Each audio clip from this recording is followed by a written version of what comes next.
জাতীয় নাগরিক party NCP কর্তৃক আয়োজিত আজকের এই সংবাদ সম্মেলনে উপস্থিত সমস্ত সাংবাদিকবৃন্দ এবং শুভাকাঙ্ক্ষীদের জাতীয় নাগরিক পার্টি এনসিপির পক্ষ থেকে ধন্যবাদ জ্ঞাপন করছি।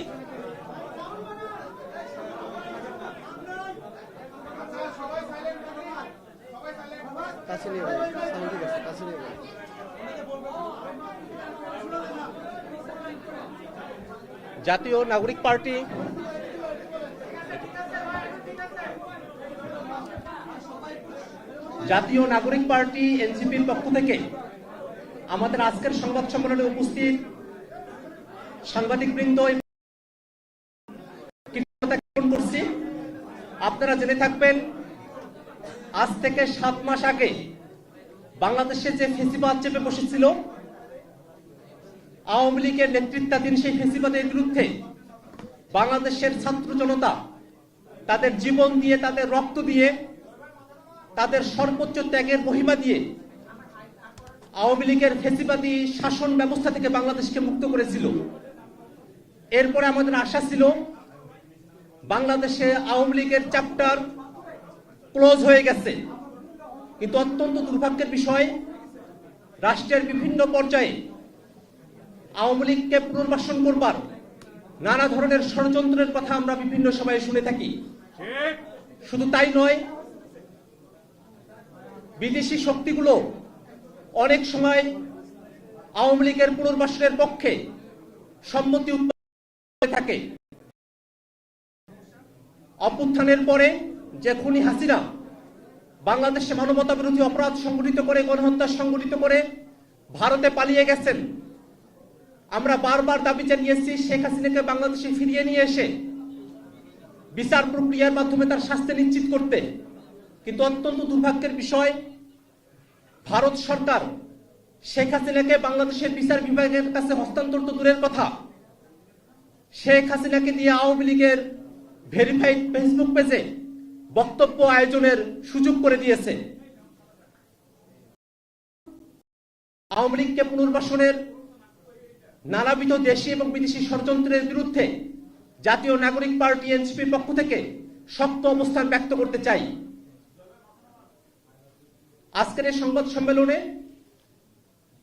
এই মুহূর্তে লিখিত বক্তব্য পাঠ করে শোনাবেন জাতীয় নাগরিক পার্টি এনসিপির সম্মানিত আহ্বায়ক জনাব নাহিদ ইসলাম।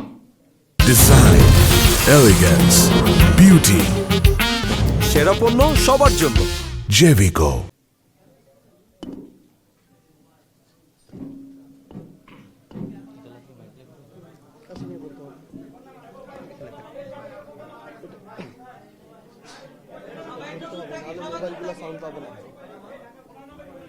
জরুরি প্রেস বিজ্ঞপ্তি। আমরা অত্যন্ত উদ্বেগ ও ক্ষোভের সাথে লক্ষ্য করছি যে ছাত্র নাগরিক অভ্যুত্থানের 7 মাস অতিবাহিত হলেও গণহত্যাকারী শেখ হাসিনা সহ আওয়ামী লীগের খুনিদের বিচারে দৃশ্যমান কোনো অগ্রগতি হয়নি। সম্প্রতি জাতিসংঘের মানবাধিকার বিষয়ক কমিশনের প্রতিবেদনে সুস্পষ্টভাবে বলা হয়েছে, জুলাই মাসে বাংলাদেশে সংঘটিত অপরাধ আন্তর্জাতিক অপরাধের শামিল। আওয়ামী লীগের মানবতা বিরোধী অপরাধের ব্যাপারে এত সুস্পষ্ট আন্তর্জাতিক থাকার পরেও বিচারিক প্রক্রিয়ার ধীরগতি অত্যন্ত নিন্দনীয়। জাতীয় নাগরিক পার্টি এনসিপি অবিলম্বে জুলাই গণহত্যা সহ বিগত ফ্যাসিবাদী রেজিমে সংগঠিত গুম ও বিচার বহির্ভূত হত্যাকাণ্ডের বিচারে দৃশ্যমান অগ্রগতি দেখতে চায়। সম্প্রতি অন্তর্বর্তীকালীন সরকারের প্রধান উপদেষ্টা মন্তব্য করেছেন, আওয়ামী লীগ নিষিদ্ধের কোনো পরিকল্পনা সরকারের নেই। আমরা তার এই বক্তব্যের নিন্দা জানাই।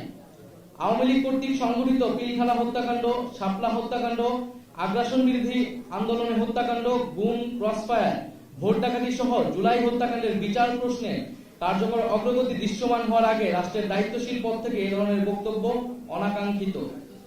এনসিপি মনে করে বিচারিক কার্যক্রমের পরিণতি দৃশ্যমান হতে হবে। আত্মপ্রকাশের পর থেকে আমরা দায়িত্বহীনভাবে বলেছি, কৃত অপরাধের বিচার, দায় স্বীকার, অনুশোচনা, পাপ মোচন ব্যতীত আওয়ামী লীগের দল হিসেবে ক্রিয়াশীল থাকার পক্ষে যে কোনো ধরনের তৎপরতা ফ্যাসিস্টদের পুনর্বাসনের শামিল। এনসিপি জুলাই গণহত্যা সহ বিগত ফ্যাসিবাদী রেজিমে সংগঠিত অপরাপর গণহত্যা ও মানবতা বিরোধী অপরাধের বিচারের নিশ্চয়তা চায়। বিচার চলাকালীন আওয়ামী লীগের নিবন্ধন বাতিল করতে হবে এবং এই মাফিয়া গোষ্ঠীর রাজনীতিতে ফেরানোর যে কোনো প্রচেষ্টাকে এনসিপি প্রতিহত করার অঙ্গীকার ব্যক্ত করছে। সংশ্লিষ্ট সকল পক্ষকে মনে রাখতে হবে, আওয়ামী লীগ কোনো গণতান্ত্রিক ও রাজনৈতিক দল নয়, বরং এটি একটি ফ্যাসিবাদী দল। নির্বাচনে ভোটের মাধ্যমে আওয়ামী লীগের পরাজয় ঘটেনি। দল হিসেবে আওয়ামী লীগ সাংগঠনিক সিদ্ধান্তের মাধ্যমে বাংলাদেশে গণহত্যা চালিয়েছে, যার ফলশ্রুতিতে বাংলাদেশের ইতিহাসে নজিরবিহীন ছাত্র জনতার অভ্যুত্থানের মাধ্যমে আওয়ামী লীগ ফ্যাসিবাদী রেজিম বাংলাদেশ থেকে উৎখাত হয়েছে। ফলত আওয়ামী লীগ এই মুহূর্তে গণতান্ত্রিক ফ্রেমওয়ার্কের বাইরে অবস্থান করছে। বিচার অনিষ্পন্ন রেখে আওয়ামী লীগকে নির্বাচনে অংশগ্রহণ করতে দেওয়ার যে কোনো ধরনের আলোচনা ও প্রস্তাব এনসিপি দৃঢ়তার সাথে প্রত্যাখ্যান করে। সরকার বিরুদ্ধে বাংলাদেশের জনগণ ৩৬শে জুলাই চূড়ান্ত সিদ্ধান্ত জানিয়ে দিয়েছে। ফলে দল ও মতাদর্শ হিসেবে আওয়ামী লীগ বাংলাদেশে রাজনীতি করার সকল অধিকার হারিয়েছে। গণহত্যা ও মানবতা বিরোধী অপরাধের দায়ে আওয়ামী লীগের বিচার চলাকালীন আওয়ামী লীগ এবং ফ্যাসিবাদের সকল সহযোগী ব্যক্তি ও সংগঠনের রাজনৈতিক কার্যক্রমকে নিষিদ্ধ ঘোষণা করতে হবে। জাতীয় নাগরিক পার্টি এনসিপি রাজনৈতিক ঐক্যমতের ভিত্তিতে ঘোষিতব্য জুলাই সনদের মাধ্যমে আওয়ামী লীগের ব্যাপারে ফ্যাসিবাদ বিরোধী সকল রাজনৈতিক দল ও পক্ষকে ঐক্যবদ্ধভাবে সিদ্ধান্ত নেওয়ার আহ্বান জানায়।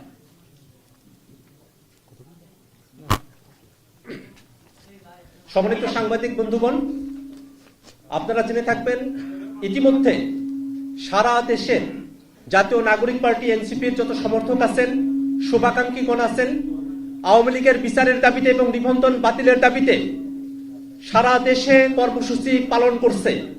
আমরা সারা দেশের ছাত্র জনতা এবং জাতীয় নাগরিক পার্টি এনসিপির সকল সমর্থক এবং শুভাকাঙ্ক্ষীদের আহ্বান জানাই, আওয়ামী লীগের বিচার এবং আওয়ামী লীগের নিবন্ধন বাতিলের দাবিতে সারা দেশে বিক্ষোভ কর্মসূচি অব্যাহত থাকবে।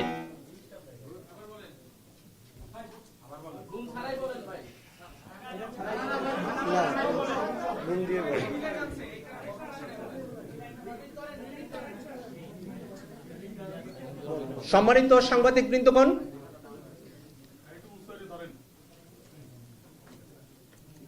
সারা দেশে জাতীয় নাগরিক পার্টি এনসিপির সমর্থক, শুভাকাঙ্ক্ষী এবং সারা দেশের সকল ছাত্র জনতাকে আমরা আহ্বান জানাই, আওয়ামী লীগের বিচার এবং নিবন্ধন বাতিলের দাবিতে সারা দেশে এনসিপির নেতৃত্বে ছাত্র জনতাকে সাথে নিয়ে বিক্ষোভ কর্মসূচি অব্যাহত থাকবে। আমরা বাংলাদেশের জনগণ ৫ আগস্টে যে নতুন বাংলাদেশের স্বপ্ন দেখেছিলাম, সেই স্বপ্নের পথে সব থেকে বড় অন্তরায় হচ্ছে আওয়ামী লীগ।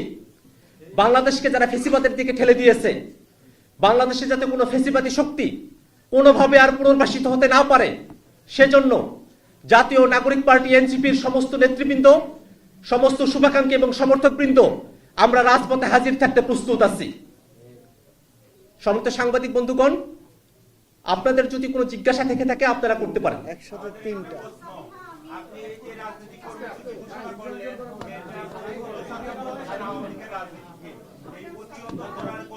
আপু একটা বলতেছে এরপরে, আচ্ছা এটা গেল, এবার আপু আপু আমার সকালে আমি হাসপাতাল আপনাদের একটা পোস্ট দেখছি, যেখানে উনি বলেছেন যে ক্যান্টনমেন্টে ডেকে নেওয়া হয়েছে এবং ওটা দেখে আসলে মোটামুটি কথা বলা হয়েছে ইত্যাদি। আমার প্রশ্নটা হচ্ছে যে আপনারা কি মনে করছেন যে বাংলাদেশের সেনাবাহিনী রাজনীতিতে অন্যায়ভাবে আবারও নাক গলাচ্ছে? এক, আপনি কি ইনসিকিউর বোধ করছেন বা আপনাদের দলের কেউ? কারণ আপনি বলেছেন এরপরে কিভাবে আপনি জানেন না। এবং তিন হচ্ছে যে আওয়ামী লীগকে বিচার প্রক্রিয়া তাদের অনুশোচনা ক্ষমা প্রার্থনার পরে তাদের ব্যাপারে একটা সিদ্ধান্ত হবে বলে বলা হচ্ছে। তো একই প্রশ্ন যদি জামাত ইসলামের ক্ষেত্রে করা হয়, যে স্বাধীনতা যুদ্ধে তাদের একটা ভূমিকা, তারপরে ৫৩ বছর পরও তারা মাফ চায়, তো সেক্ষেত্রে তাদের গালে আপনাদের অবস্থান কি? আমি একটু সাপ্লিমেন্ট যোগ করতে চাইছি। আমার নাম তানজিল রহমান, আমি নিউজ পত্রিকায় আসছি। আপনার কাছে প্রশ্নটা হচ্ছে যে আপনি বলেছেন যে 11 তারিখ আপনি ক্যান্টনমেন্ট থেকে প্রস্তাবটা পেয়েছেন, আপনাকে কি ক্যান্টনমেন্টে ডেকে নিয়ে যাওয়া হয়েছিল নাকি আপনি নিজে দিয়েছিলেন?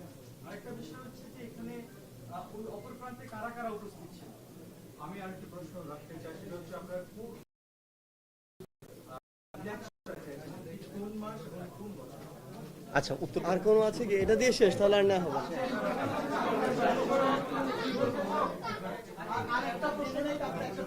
একসাথে আনসার হবে, হ্যাঁ?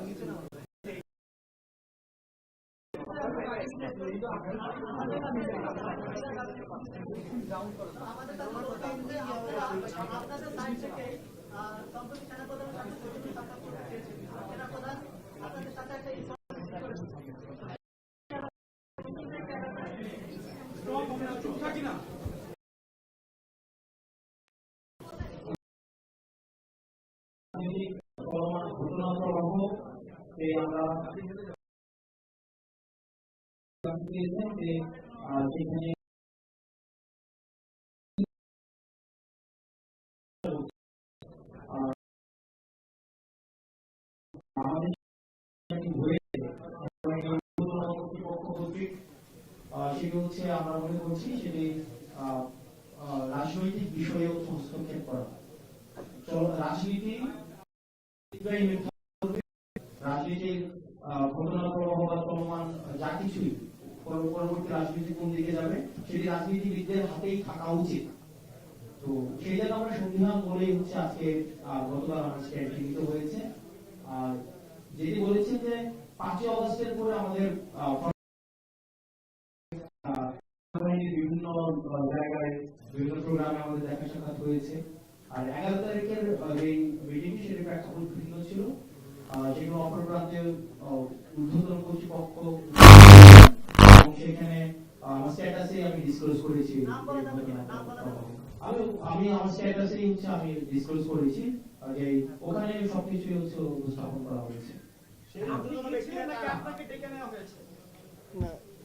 সেখানে বিষয়টা হচ্ছে যে আমরা এই বিষয়ে আলোচনা বিভিন্ন ল এন্ড অর্ডার, আপনারা জানেন যে বর্তমানে লেজিসলেটিভ পাওয়ার দেওয়া হয়েছে সেনাবাহিনীকে, ল এন্ড অর্ডার সিচুয়েশন নিয়ে আমাদের অনেক প্রশ্ন রয়েছে। তো এইসব বিষয়গুলো নিয়ে কথা বলার জন্য হচ্ছে আমাদেরকে আহ্বান জানানো হয়েছিল। এবং কিছুদিন আগে আপনারা সেনাপ্রধানের একটা বক্তব্য দেখেছেন, যে এই বক্তব্যকে আমি ব্যক্তিগতভাবে আমরা অনেকেই দেশের মধ্যে এটা নিয়ে কথা হয়েছে যে এটাকে রাজনৈতিক পরিমণ্ডলে অসমীচীন হিসাবে ধরা হয়েছে।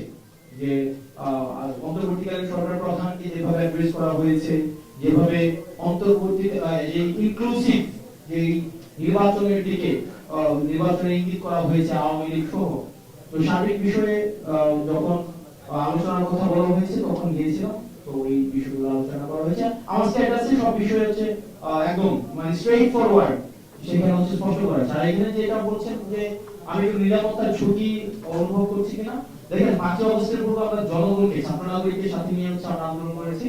ফেসিবাদ বিরোধী একটা ধরনের একটা শক্তি ছিল, এজেন্সি ছিল, রাষ্ট্রপক্ষ আমাদের বিরুদ্ধে ছিল। তো তখন আমাদের লড়াইটা আমরা বারবার বলছি, আমাদের লড়াই এখন অব্যাহত রয়েছে। সুতরাং এই বিষয়গুলোকে আমরা যতক্ষণ পর্যন্ত ছাত্র নাগরিক আমি এই ফেসিবাদ বিরোধী ক্রিয়াশীল রাজনৈতিক দলগুলো ঐক্যবদ্ধ রয়েছি ততক্ষণ পর্যন্ত আমি কোনো নিরাপত্তার ঝুঁকি বা এইসব আমি বোধ করছি না। ধন্যবাদ। জামায়াত প্রশ্ন একটা প্রশ্ন করেছে, সেটা উত্তর দেন, ওটা একটু দেন। আপনার কাছে করেছে আর ইলেকশনের প্রশ্নটা না দলের কাছে হাসান ভাই, আপনার প্রশ্নের একটু জিজ্ঞাসা করতে হয়।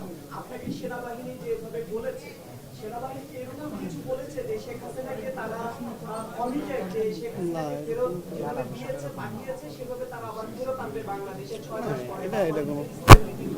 সেনাবাহিনীর বক্তব্যটা কি ছিল আসলে? সেনাবাহিনীর বক্তব্য আমি তো সেখানে হচ্ছে আমি লাইন টু লাইন দিয়ে আমার ডিরেক্ট স্পিচ সেখানে কোটেশন দেওয়া ছিল, তো ডিসক্লোজ ওখানে করা হয়েছে এবং ডিরেক্ট স্পিচ আছে যে এখানে যে আমাদের কনভারসেশনটা কি হয়েছে ও পাশ থেকে কি আসছে, আমাদের পাশ থেকে কি হয়েছে। সেনাবাহিনী কি কমিটেড কিনা শেখ হাসিনার কাছে যে না, সেটা ওই মানে অপর পক্ষ বলতে পারবে। আসলে আপনি যে পোস্টে লিখেছেন সেই পোস্টের সত্যতা যাচাই করার জন্য সেক্ষেত্রে আপনার ঠিক কার সাথে কথা হয়েছে সেটাকে আমাদেরকে জানানো যাবে। আপনারা হচ্ছে আমি তো ওখানে ক্যান্টনমেন্ট উল্লেখ করেছি, তো আপনারা কথা বলতে পারছেন।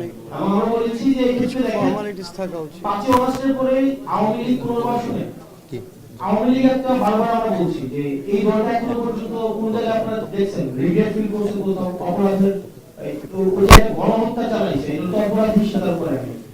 তো আমরা আমাদের জায়গা থেকে স্পষ্ট করতে চাই আওয়ামী লীগের আগে বিচার নিশ্চিত করতে হবে, তাকে দল হিসাবে বিচার নিশ্চিত করতে হবে, অপরাধ স্বীকার করতে হবে, তারপর অন্য কোনো আলোচনা হইতে পারে। এর আগে কোনো ধরনের আলোচনা হইতে পারে না। আমরা বলেছি যে 5ই অগস্টের পরে আওয়ামী লীগের নাম পুনরাবৃত্তি করছি। 5ই অগস্ট পরে আওয়ামী লীগের নাম, মার্কা এবং আদর্শ এই তিনটাই হচ্ছে অপ্রাসঙ্গিক। এখন এটাকে যদি মানে বিদেশি ষড়যন্ত্র অথবা দেশীয় কোনো ষড়যন্ত্র বা এজেন্সি থেকে কোনো ধরনের এখানে অপচেষ্টা চালানো হয়, সেক্ষেত্রে আমরা সাধারণ মানুষের কাছে কমিটেড, আমরা ছাত্র নাগরিকের কাছে কমিটেড। আমরা নির্যাতিত, নিপীড়িত, বঞ্চিত, গুম, খুন, হত্যা শিকার যারা গত দীর্ঘ 1.5 দশকের বেশি সময় ধরে হয়েছে, না রাজনৈতিক ভাবে নির্যাতিত যেই ক্রিয়াশীল রাজনৈতিক দলগুলো হয়েছে, আমরা তাদের কাছে কমিটেড। কোন এজেন্সি, কোন বিদেশি কোন কারো কাছে আমরা Hassan, I have a name, CB News, Salim Kadir from CB News. I have a question for you. We just want to know what is your views on the Director of Intelligence of the United States. She has commented about the minority rights, which has been violated. We would like to know what are your views on that. এটা তো এখানকার সাথে প্রাসঙ্গিক না। আচ্ছা, জামায়াত ইস্যুতে প্রশ্নটা এসেছে এবং আমরা আসলে এই কারণে অনেক বেশি কনসার্ন এই জুলাই গণহত্যার বিচার নিয়ে, কারণ 71-এ সংগঠিত যে গণহত্যার বিচার আমরা দেখেছি যে এই বিচার নিয়ে এখনো আসলে প্রশ্ন আসতেছে। তো এটা আমাদের পুরাতন প্রজন্মের দায় যে আমরা 71-এর পরে আমরা 71-এ গণহত্যার বিচার নিয়ে আসলে সেই বিচারটা নিষ্পন্ন করতে পারি নাই, সমাধান করতে পারি নাই এই রাজনৈতিক প্রশ্নগুলা, সেটি যাতে আর পুনরাবৃত্তি না হয় এই কারণেই কিন্তু আওয়ামী লীগের বিচার নিয়ে আমরা স্ট্রিক্ট এবং এই বিচারটা আমরা নিষ্পন্ন মনে করি যে যত গণহত্যা হয়েছে 71 থেকে শুরু করে বাংলাদেশের সেই সকল গণহত্যার বিচারই আমরা চাই। তবে রাজনৈতিকভাবে এই মুহূর্তে বাংলাদেশের সবচেয়ে গুরুত্বপূর্ণ কনসার্নের জায়গাটা হচ্ছে আওয়ামী লীগ। ফলে আওয়ামী লীগের বিচার এবং আওয়ামী লীগের যে নিবন্ধন বাতিল সহ তাকে রাজনৈতিক এবং সাংগঠনিকভাবে কার্যক্রম থেকে বিরত রাখার বিষয়ে সরকার এবং সকল রাজনৈতিক ফ্যাসিবাদ বিরোধী রাজনৈতিক পক্ষগুলোকে আমরা একত্রিত হওয়ার আহ্বান জানাচ্ছি। দ্বিতীয়ত, এখানে আমরা মনে করি যে নির্বাচন বা একটি রাজনৈতিক দল কার্যক্রম করতে পারবে কি পারবে না এটি সম্পূর্ণই সিদ্ধান্ত, এবং এই সিদ্ধান্ত কেবল মাত্র সরকার, রাজনৈতিক দলগুলো, বিদ্যমান রাজনৈতিক দলগুলো এবং জনগণের রয়েছে। সেখানে সেনাবাহিনী কিংবা রাষ্ট্রীয় এমন কোনো প্রতিষ্ঠান তাদের আসলে এই বিষয়ে কোনো ধরনের মন্তব্য, পরিকল্পনা বা তো আমরা মনে করি যে এই ধরনের চর্চা যাতে বাংলাদেশে না হয়, রাজনৈতিক সিদ্ধান্তগুলো রাজনৈতিক মহলই নিবে এবং সেটা গণতান্ত্রিক ভাবেই হবে এবং সামনের সেই গণতান্ত্রিক প্রক্রিয়া দিয়ে আমরা উত্তরণ করতে চাচ্ছি। ধন্যবাদ। Thank you. আমি তানভীর মিরাজ রিপন, আমি ইকোনমিক্স ফিনান্সিয়াল পলিসি নিয়ে কাজ করি। আমি বিভিন্ন কোন টাইম ফ্রেম এবং কোন মাসে আমরা কোন বছরে নির্বাচন চাইছি। নির্বাচনের সময় নিয়ে আমরা এর পূর্বেও বলেছি যে অন্তর্বর্তী সরকারের প্রধান উপদেষ্টা যেই টাইম ফ্রেমটি দিয়েছেন যে ডিসেম্বরকে এখন প্রাধান্য দেওয়া হচ্ছে, এছাড়াও তিনি ডিসেম্বর থেকে জুন পর্যন্ত একটা টাইম ফ্রেম আমাদের বেঁধে দিয়েছেন এবং আমরা সেটাকে সমর্থন করছি। কিন্তু আমরা বলছি যে এই সময়ের মধ্যেই যে বিচার এবং সংস্কার সহ যে আমরা গণপরিষদের দাবিটি জানিয়েছি সেটা আসলে এই সময়ের মধ্যেই করা সম্ভব। ফলে নির্বাচনে যাওয়ার আগে যাতে আমরা এই বিষয়গুলো, এই ধাপগুলো সম্পন্ন করে তার পরবর্তীতে নির্বাচনের দিকে যাই। Thank you. এটা বাড়তে থাকবে। আমরা মনে করি যে যদি রাজনৈতিক ঐক্যমত্য হয়, সদিচ্ছা থাকে, তাহলে এই সময়ের মধ্যেই এই ধাপগুলো সম্পন্ন সম্ভব এবং এই ধাপগুলো সম্পন্ন ছাড়া কেবল নির্বাচনের দিকে এগেলে বাংলাদেশের আসলে কোনো গুণগত পরিবর্তন হবে না। আস্তে আস্তে ওয়েট করেন।